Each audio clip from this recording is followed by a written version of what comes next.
Okay, so as we can see, this this is about Zion's debut tonight, um, and obviously, I have some things that I would like to I like to discuss about this because I watched the highlights of his time on the court, and apparently his highlights is more of something to be reported on than the outcome of the Spurs and Pelicans game. Period. But that comes with being considered one of the best players. Well, no, a top 50 player in the NBA already when you're a rookie. But I watched some of these plays. I watched some of the shots that he took, and I gotta say this: when you play against the San Antonio Spurs, you are playing against a Greg Popovich coached team. Now, people consider Greg Popovich to still be the best coach in the NBA. If these highlights have anything to say about it, I'm not so sure about that, because the entire time I'm watching Zion, get fed by his teammates, the Spurs defense looked like they didn't even want to get close to him.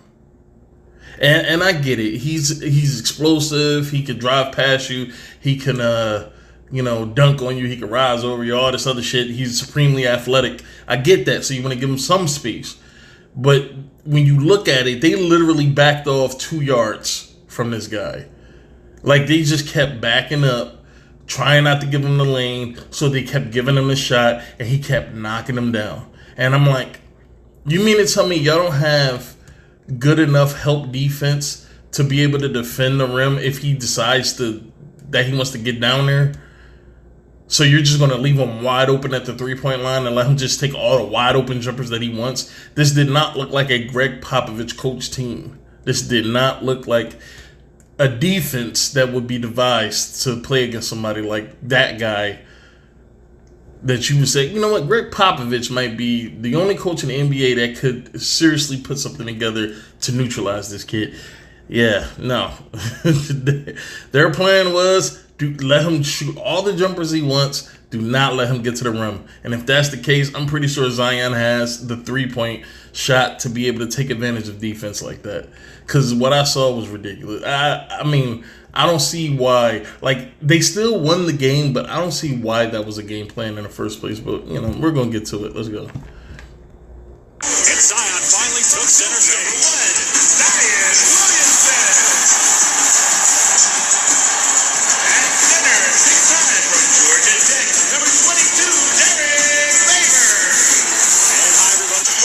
Now he's on the floor, and he'll continue to improve throughout the rest of the year. Tonight's starting lineup. I'm not saying this kid's not a good scorer. I'm not saying that he can't get his points anywhere he wants to. All I'm saying is this dude is in the preseason, he was shooting 71%. How many of those points that he had, those 23 points he had, how many of them came in the paint a game?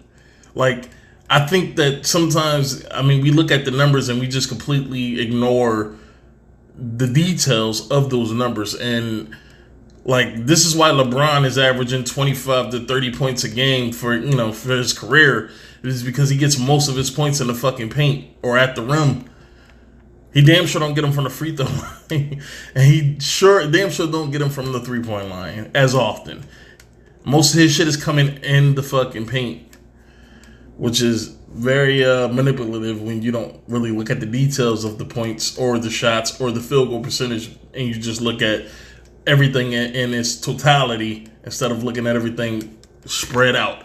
But, I'm not trying to knock the kid. He had a great night. He shot the ball well. He took advantage of a poor defense like you're supposed to. Okay? You're supposed to take advantage of bad defense. Especially when you're a supposed superstar already, you're supposed to. This is what you're supposed to do. And he did that, which is a good thing for him. Delivered by Bob did tell us before the game we might see some zone. Here's Zion stepping back, pulling the trigger. All right, first of all, he had Patty Mills on him, which is just a massive size advantage. Because I'm pretty sure even if Patty Mills was in his face, I don't think there was much Patty Mills could do to stop him from pretty much making that shot. Unless he was literally just all over him. Like, there was nothing he would have been able to do. And if he would have drove to the lane, why is your point guard on this guy? That is, first of all, I mean, whatever the switching assignments are, I will make sure that when we switch, we don't have a point guard on Zion. I mean, that's just him eating all day. You don't want that.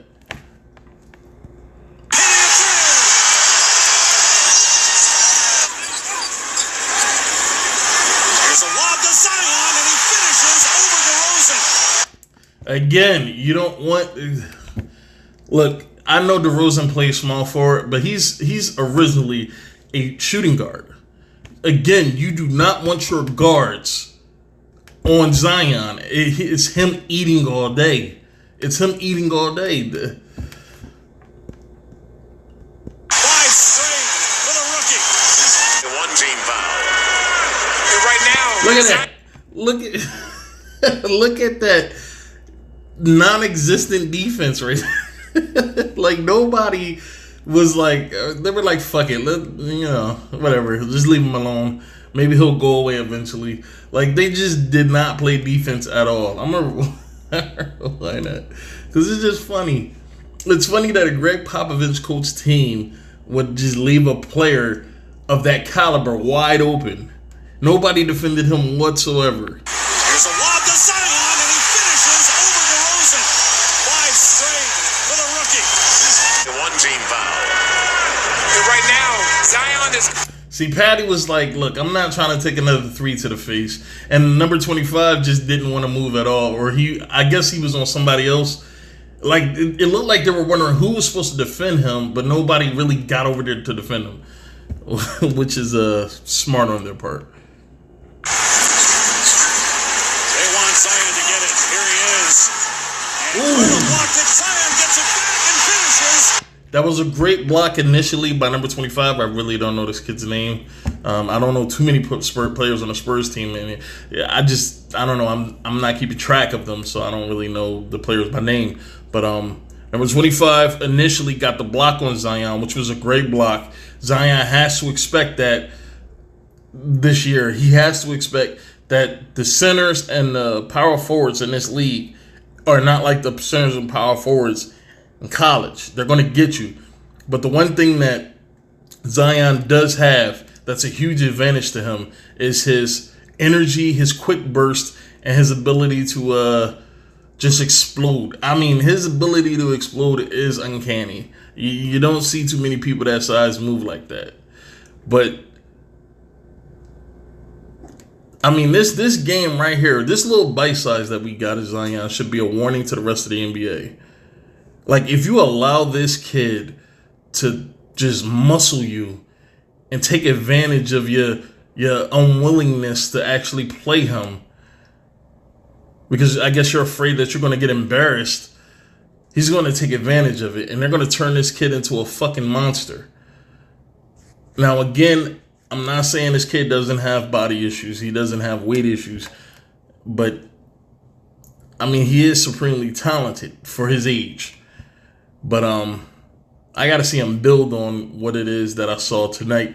And hopefully, I'm going to be watching a lot more basketball because I have a NBA League Pass. So I'm going to be watching a lot more, and I'm going to be keeping an eye on Zion just to see what it is he does in the future. Now, this was kind of a warm-up for him because he didn't play, I guess, the first 3 quarters of the game. So this was just a warm-up. I can't wait to see what it's like for him to play 30, 40 minutes and actually be out there. 10 points in just over a minute for Zion Williamson. Zion gives it up. Gets it back. Look at that. Just the unwillingness to defend. Previously, it was Patty Mills and number 25 here. Well, now it's fucking Derek White and number 25. Nobody seems to be paying attention to this guy. He's just wide open. And this is what I'm talking about. Just leaving him open. Here he is again. Got it again! Gets it back. Zion for Again, and now see, and this is what's obvious about what they're doing. They're trying to prevent him from driving to the lane. They're trying to prevent him from driving to the basket. So they're willing to give up the three. They will not allow him to get to the basket. But when he's making the fucking three-pointer, it's completely destroying whatever it is you got planned. Like, in order for this to work, he has to miss the shots. He's not missing. So now you have to defend him. Look, if you give up something in the lane, if you give up something in the paint to him versus him knocking down a wide open three-point shot, I would take the drive to the basket. I would take that. 4 for 4! Welcome to the NBA! Even though he was called for a foul. And yeah, and at this point, he was out the game. I'm pretty sure the San Antonio Spurs won this game. I gotta go back to look at the score, but yeah, it's just bad defense by the San Antonio Spurs. I want to see what this kid does against one of the top-notch big men in the league. Maybe like a, to be honest, I mean, the only big man I think would be even close to being able to prevent him from getting to the rim like he wants to is Clint Capella. Or like maybe Rudy Gobert, but they don't have the athleticism that this kid has, which makes me think that this kid can pretty much get whatever he wants down low because he has the body size to take advantage of the softer players, and then the more defensive sound players in the paint, they don't have the athleticism or the reflexes to be able to defend him when he gets to the rim.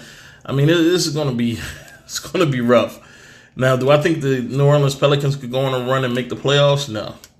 I mean, I think at this point they're maybe 15, 20 games below 500. I could be wrong, but I believe they're about 15 to 20 games below 500. I don't know, man. I can't wait to see what else this kid does. But like I said before, I'm going to keep an eye out on him. But, all right.